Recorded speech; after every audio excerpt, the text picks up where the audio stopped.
महायुतीमधून कर्जत विधानसभेचे तिकीट मागताना लाज वाटली पाहिजे, अशा शब्दात शिवसेना शिंदे गटाचे रायगड जिल्हा प्रमुख संतोष भोईर यांनी सुधाकर घारे यांचे नाव न घेता अप्रत्यक्षपणे टीका केली।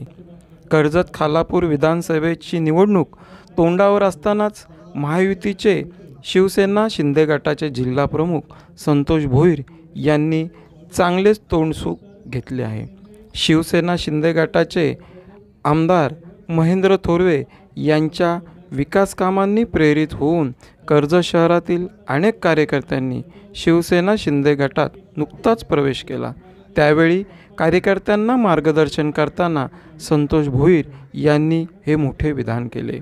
त्यांच्या विधानाचा समाचार अजित पवार गटाचे सुधाकर घारे कसा घेणार याकडे सर्वांचेच लक्ष लागले आहे।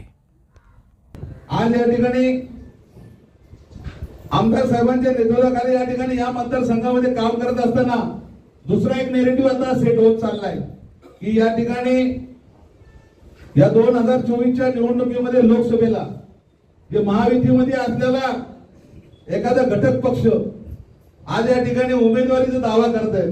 तुम्हाला या ठिकाणी उमेदवारी मागायचा अधिकारच नाही।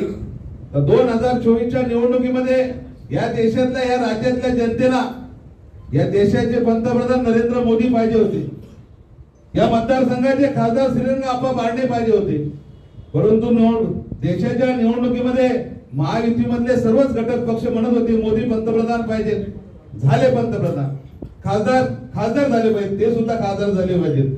परंतु जे आता या ठिकाणी विधानसभा निवडणूक लढवण्यासाठी महायुतीचं तिकीट मागतायत त्यांची या ठिकाणी क्यू करायची वाटते। त्यांनी एक सुद्धा व्हिडिओ दाखवा की भारताचे पंतप्रधान मोदीच झाले पाहिजेत, श्रीरंग अप्पा बारणे या ठिकाणी निवडून आले पाहिजेत।